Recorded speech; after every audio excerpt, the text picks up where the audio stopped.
Good afternoon all. I've recorded absolutely nothing so far today. Been up just chatting to a couple of our landladies, and on the way back we've picked up some maize from that block and brought over to Pickards Maize Day. They've got a machine here that's just grinding that maize up, and then they've got the turntable to give you your all your analysis on the starch and the dry matters. So we've got a block that's split in two different varieties. One of the varieties is south facing and nicely in the sun all the time, and that's definitely fit to harvest. So we just brought up some of the other side of the farm.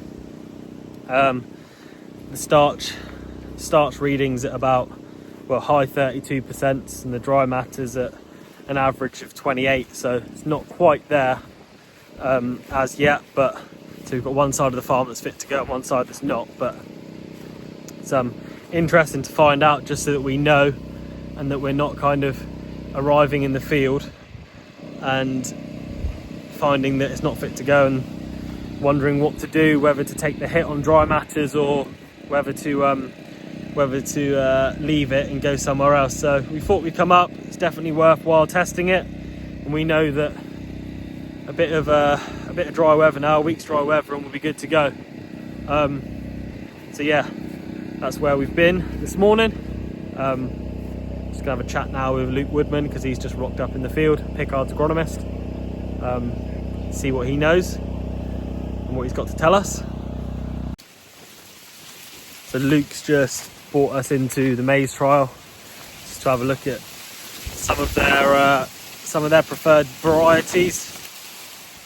Only one of these we've actually grown this year, which is Duke, but we've had a look at some Dignity, Skipper, and some Ambition here as well, just to see how they compare, to get Luke's thoughts on them as well. It's always good to look at these trials and see how well they're doing right next to another variety, because obviously they've got exactly the same conditions, and you can see how each one grows in how each one grows in certain conditions. Then, sorry, get my words out. So yeah, just had a little look. Obviously we had a look at Matford's maize trial. I nearly fell right on my ass then. We had a look at Matford's maize trial earlier in the month. So it's nice to get around and have a look at some of the other companies' trials on maize that they prefer and that they push. So that's what we've been up to for the last half an hour or so. So we're going to head off from here now and make our way back to the yard. Just want to give a little shout out to Pauline Warren. I've seen someone that you may know who let me know that you might want a little mention, and I said that I'd mention your name, and he said it should make you smile. So we've again stopped on the way home just to check on some of our maize that's next up to be harvested. Just get in there and have a look, see what it's looking like.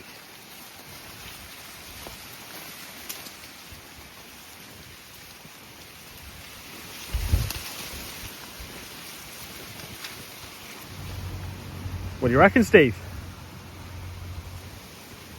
Yeah, near enough. For those of you that didn't hear, that was, yeah, it's near enough. So we've got the trailers in and out the workshop today. Ant's here sat at his desk, just filling in his inspection sheet. He runs through the trailers and checks everything, just to make sure they're all safe and roadworthy, all the lights are working, lights, hydraulics, electrics, etc., etc. So he's been doing that this morning. So I'm going to say good morning all again, mid-video. As you can probably realise, yesterday was a pretty quiet day, all in all. So 2-day video today for the end of the week.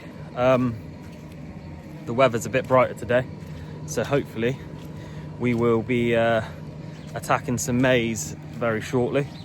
Not entirely sure of the exact plan yet. Potentially I'll be on a trailer myself as well, as Tony's off this week. At the moment, Dad's up in the workshop just having a look at the dung spreader that a few months ago we had our issue with the slats coming off the chain, and if you've watched those videos you'll remember seeing a lot of bent slats and some big issues going on there. But we've had all the parts now for a while to sort it out, so while we're just waiting for the ground to dry off a little bit, they're up there working on that just to get them back in and back on the chains, and hopefully have that dung spreader back running properly. I think it will be most likely be a bit of a project we're working on during maize as well, because it won't be done too quick, smart and in a hurry. It's a bit of a complicated one, but yeah, that's what's going on right now. But hopefully the next clips you'll see will be of a bit of maize harvest.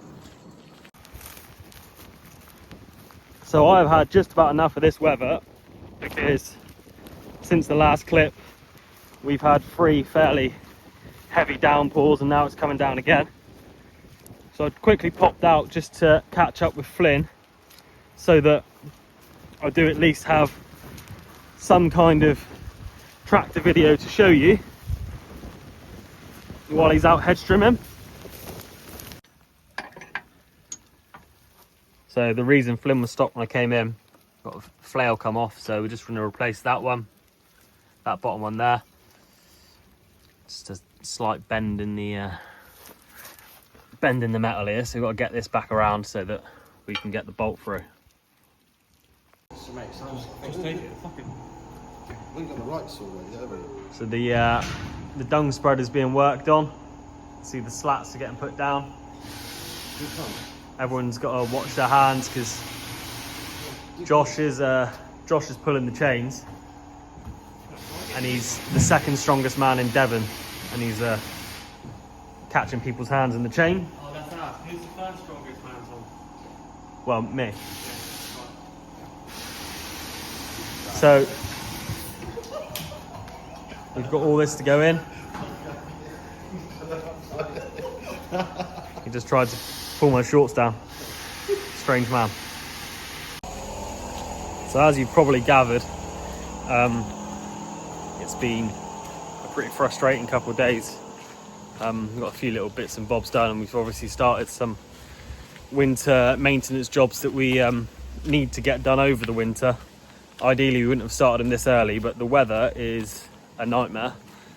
Now, sunny, blue skies, and you kind of start to think about whether it's worth heading up the road and starting maize harvest, and every hour to an hour and a half it absolutely pours with rain for 10-15 minutes, and puts a pin in anything that you're planning on doing, which is very frustrating.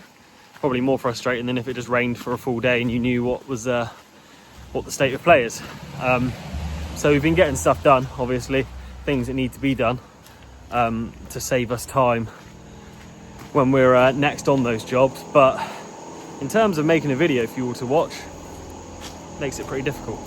I headed up to see Flyn, obviously, and I will shoot over there again in a minute, because he's going to be back up there, but he had to pop back to the yard and change a couple flails. So we'll head back up there shortly, but I'm getting annoyed. So here we are, back up with Flyn. He's got an entire farm to trim up here. Obviously some of the farms you can see in the background is into maize, so he's not going to be able to go into those fields as yet. But we've got this the road that we're on at the moment is actually permanently closed aside from access, and the only road coming off of it is down to the farm, so Flynn can go along quite nicely, knowing that he's not going to be holding anyone up other than potentially other farm vehicles. We've got the flail sorted, and ordered some more as well, because we realised we're down to the last couple, and obviously we've got quite a lot of hedge trimming to be getting on with.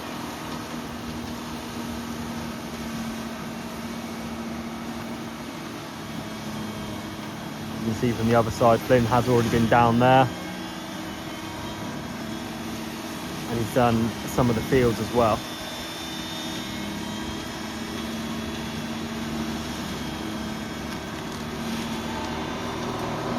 Watching manoeuvre around the telegraph pole.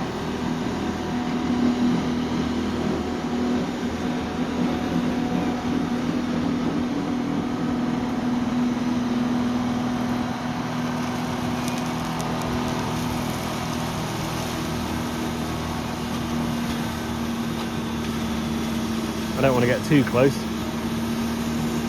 and get peppered with debris.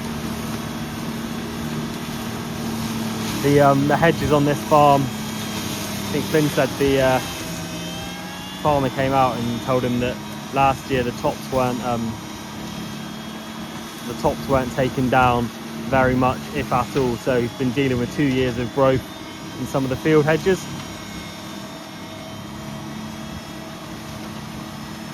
So hopefully we'll get them all down, get them nice and tidy. And this is ground that we do a lot of the work on throughout the year as well. So it's nice to get the hedges tidy, and it helps us out as well.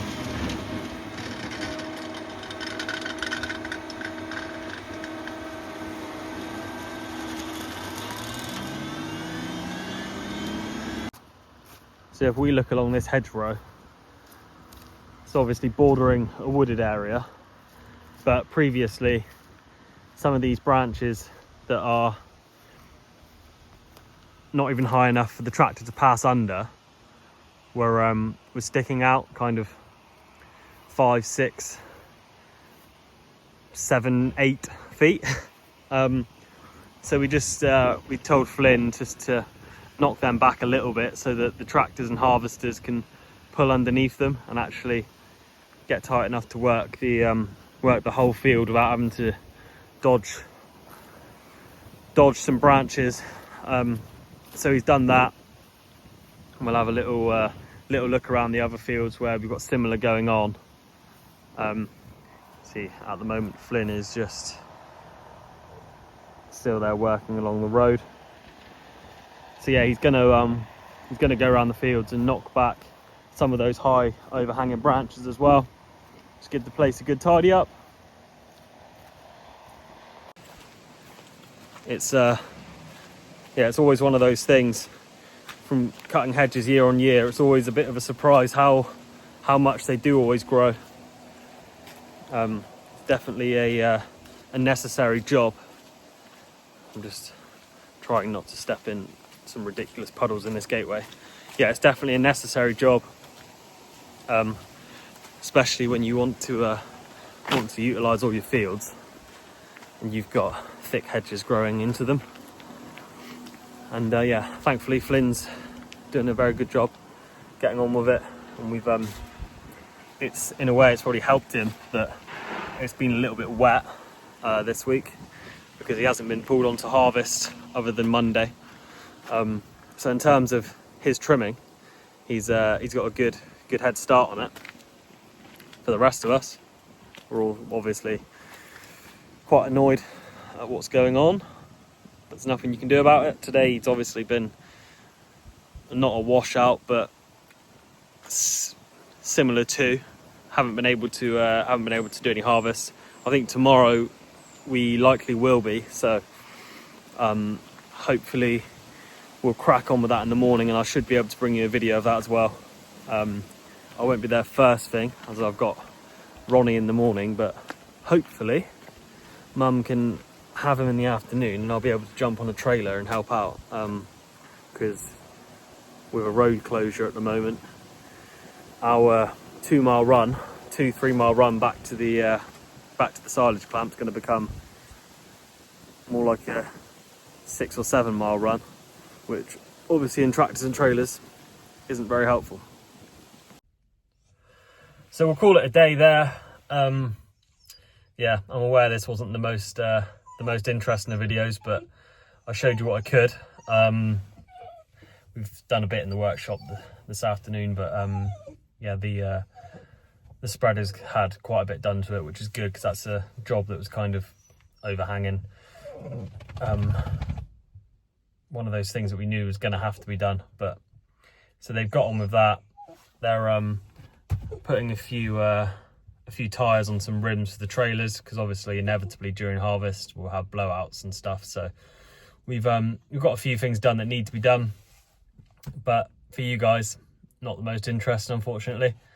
So I'll leave it there. Hopefully tomorrow I can come in, do a decent video of the harvest, and that'll be a bit more interesting for you. So yeah, thanks for watching, and thanks for watching this week, and I'll see you on the next one.